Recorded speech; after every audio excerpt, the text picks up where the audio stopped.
La dyslexie a une définition internationale. On dit qu'un enfant est dyslexique lorsqu'il a des difficultés dans le langage écrit, dans la lecture, alors qu'il a une intelligence strictement normale et qu'il évolue dans des conditions socio-culturelles, éducatives, normales. C'est-à-dire qu'en fait, tout est en place pour qu'il puisse lire, et pourtant on constate qu'il a des difficultés d'accès au langage écrit. C'est une pathologie, une dysfonction qui est extrêmement fréquente, puisqu'on estime, ça dépend des pays, mais schématiquement, on peut dire en France, on a de 5 à 10% de dyslexiques, d'enfants dyslexiques. Et parmi ces enfants, on peut dire que 3% des enfants sont des dyslexies sévères. C'est-à-dire, en gros, c'est un enfant par classe. Il y aurait beaucoup plus de garçons que de filles. C'est un concept qui est remis en cause par une récente étude qui a été faite au Canada. Il semblerait qu'on s'intéressait moins, il y a une dizaine d'années, au devenir des filles, éventuellement la dyslexie de la fille. Nous, on constate dans notre patientèle qu'il y a autant de garçons que de filles. On ne voit pas vraiment de différence. Et donc le traitement habituel, qui reste le traitement de base, c'est évidemment l'orthophonie.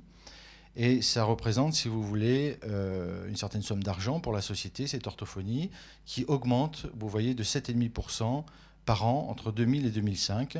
Donc c'est quelque chose qui se développe. Il faut dire aussi que cette période correspond aussi au moment où la société commence à prendre vraiment conscience de ce que c'est que la dyslexie, en particulier le monde enseignant.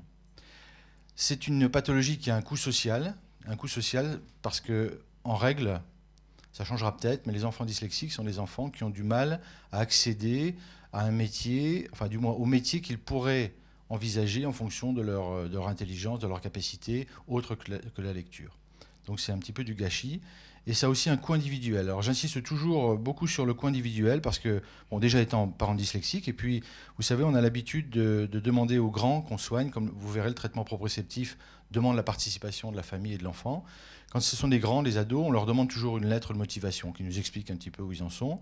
Et on est assez effrayé par le retentissement de la dyslexie chez les enfants. C'est-à-dire que, moi je le dis très clairement, pour moi c'est une cause majeure de suicide de l'adolescent. J'en suis persuadé. On est vraiment très étonné de ça. C'est-à-dire qu'il y a un mal-être des dyslexiques qui est vraiment extrêmement profond. Et ce mal-être est d'autant plus profond que l'enfant ne sait pas ce qu'il a. C'est-à-dire que c'est ce qui se passe souvent pendant les premières années de l'école. L'enfant marche bien jusqu'au CP, et puis tout d'un coup c'est le trou. Alors évidemment les parents lui tombent dessus, le système éducatif lui tombe dessus, et lui ne comprend pas pourquoi on lui tombe dessus, puisqu'il est intelligent, il comprend, et pourtant il n'arrive pas à accéder à l'écrit. Hein. Donc c'est quelque chose de... Pour moi c'est une pathologie extrêmement sérieuse. Alors, on ne sait toujours pas ce que c'est que la dyslexie. Au jour d'aujourd'hui, c'est toujours une question, vous voyez, il y a un point d'interrogation. Alors, il y a beaucoup de théories, si vous voulez, qui s'opposent. Hein. Si on prend historiquement, déjà, il a fallu découvrir le concept de dyslexie. Hein. C'est pas si vieux que ça a 100 ans, globalement, mais on en parle vraiment depuis les années 50, on va dire, hein, depuis même un peu après l'invention de l'orthophonie.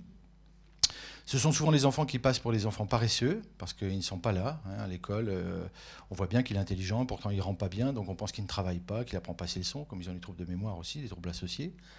Et c'est un sujet extrêmement conflictuel, et j'en fais partie, c'est-à-dire que je suis sous le feu de certaines personnes qui, évidemment, ne sont pas d'accord avec ce qu'on fait, et c'est bien normal, c'est comme ça qu'on avance, et je ne refuse jamais la discussion. Alors, il existe plusieurs théories. Moi, ce que je vais vous présenter aujourd'hui, c'est une affirmation que j'espère que l'avenir me donnera raison. C'est qu'en fait, la dyslexie n'est pas une entité autonome, mais c'est simplement un symptôme d'une dysfonction beaucoup plus globale, qui se mélange à d'autres symptômes et qui touche la proprioception. Donc, on va définir, si vous voulez, ensuite ce que c'est que la proprioception. Cette dysfonction, et vous verrez, c'est un triptyque sur lequel tout repose, cette dysfonction se traduit par 3 phénomènes. D'abord des anomalies du tonus musculaire, et ce sont ces anomalies qui ont, historiquement, on y reviendra, fait comprendre le lien entre la proprioception et la dyslexie. Il existe aussi des anomalies de localisation dans l'espace et des anomalies du développement perceptif, aussi bien visuel qu'auditif que des autres sens, en passant par le sens olfactif ou le sens cutané. On en reparlera aussi. Ça, c'est simplement le cadre général. Et pour nous, si vous voulez, ce n'est pas la dyslexie qui est génétique, c'est le trouble proprioceptif.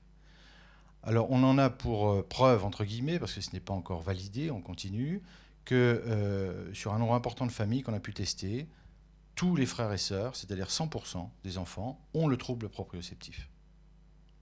Et chez les parents, il y a au moins un des deux. Simplement, si vous voulez, ce trouble proprioceptif, comme c'est une dysfonction, peut très bien ne pas se révéler. Si on le cherche cliniquement, on va le trouver, mais fonctionnellement, il peut tout à fait être muet.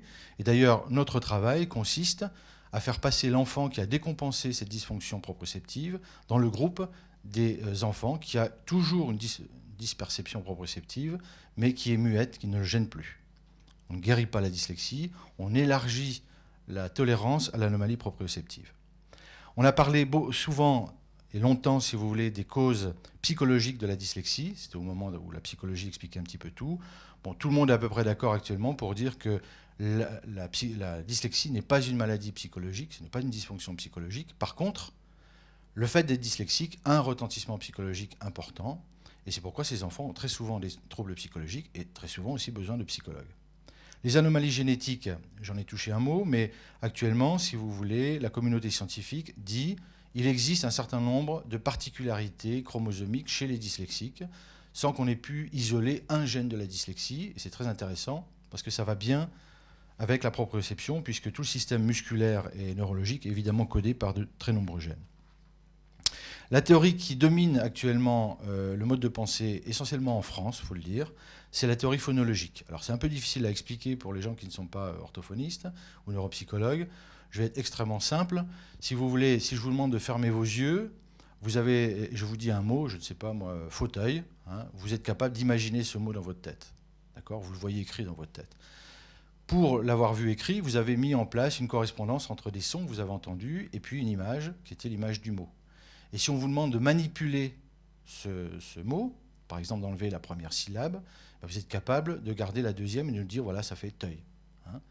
Vous avez ce qu'on appelle une conscience phonologique. Alors je m'excuse encore pour les orthophonistes, hein, je suis extrêmement basique, mais si vous voulez, en gros, c'est une difficulté à manipuler les sons à partir d'informations auditives et visuelles.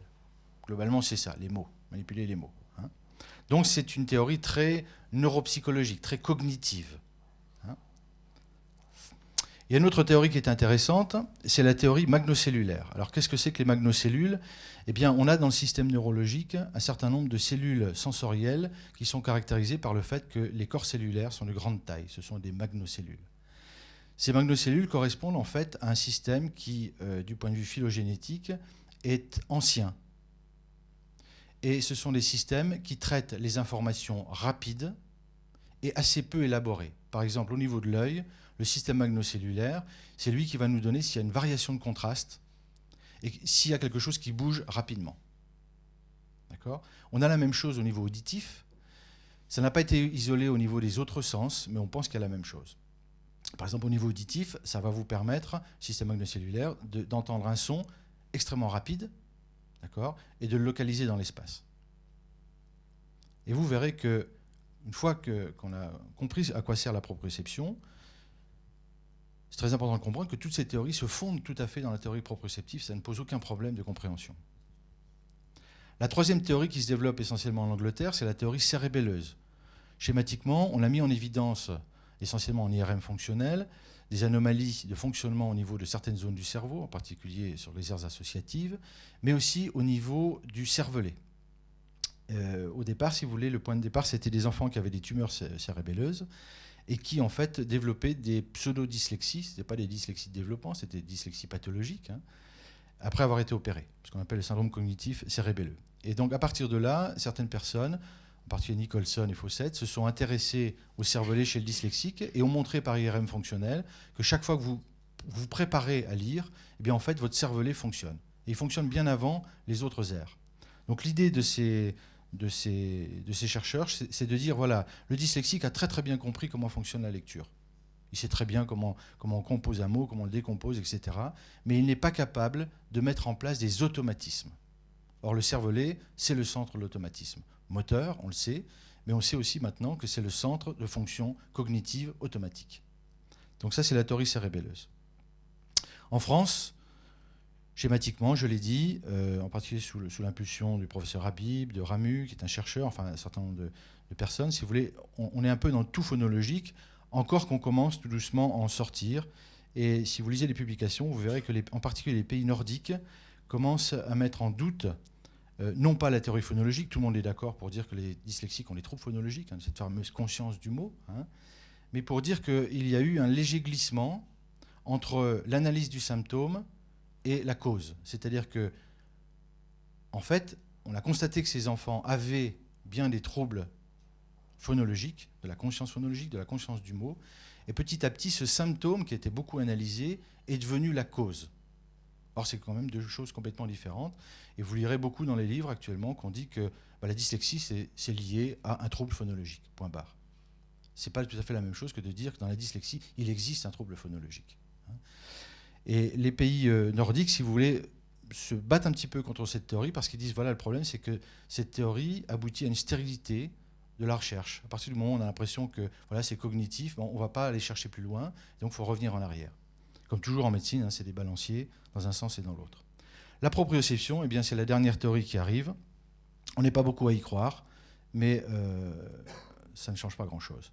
Et vous verrez, tout au long de cet exposé, j'espère que vous comprendrez qu'en fait, c'est quelque chose qui peut servir de liant à toutes les théories qui sont actuellement proposées. Si on s'intéresse maintenant au traitement de la dyslexie, si on fait le tour, vraiment, j'ai été extrêmement rapide, il y a une publication qui est très intéressante, qui date maintenant de 3 ans, qui a été faite par Becker.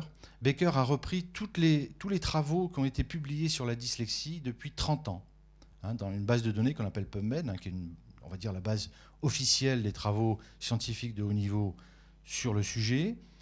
Et il a trouvé en fait 3871 publications, 3871 travaux sur essayer de comprendre qu'est-ce que c'est que la dyslexie, qu'est-ce qui se passe chez le dyslexique, analyse des symptômes, essayer de trouver une cause.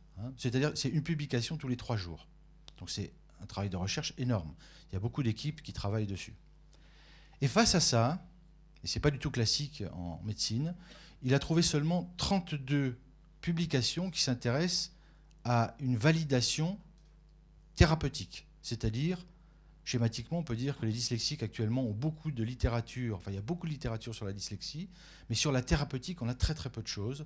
Et en plus, dans ces 32 publications, il y avait la moitié qui étaient en fait des analyses qui reprenaient les autres publications. C'est-à-dire qu'en gros, en 30 ans, il y a eu 15, alors il y en a eu d'autres depuis évidemment, publications sur qu'est-ce qu'on peut faire pour aider le dyslexique.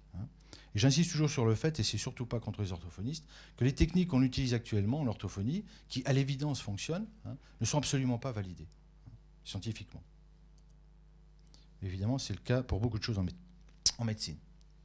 Donc la définition. Alors, tout ce que je vais vous dire, ce n'est pas un coup de pub, est dans un bouquin qui s'appelle Traitement proprioceptif et dyslexie, qui est édité par l'association AF310. Alors j'en suis l'auteur principal, mais j'ai évidemment des collègues, et en particulier pour les podologues, Madame Fourage, que vous connaissez peut-être, qui travaille à l'école de podologie de Rennes, qui, à ma connaissance, est la seule école qui s'intéresse à la posturologie vraiment de près. Donc il y a différents auteurs pour les différents domaines. Il y a Sophie Salterli, qui est une orthophoniste, et il n'y a pas de droit d'auteur, ça va à l'association pour la recherche.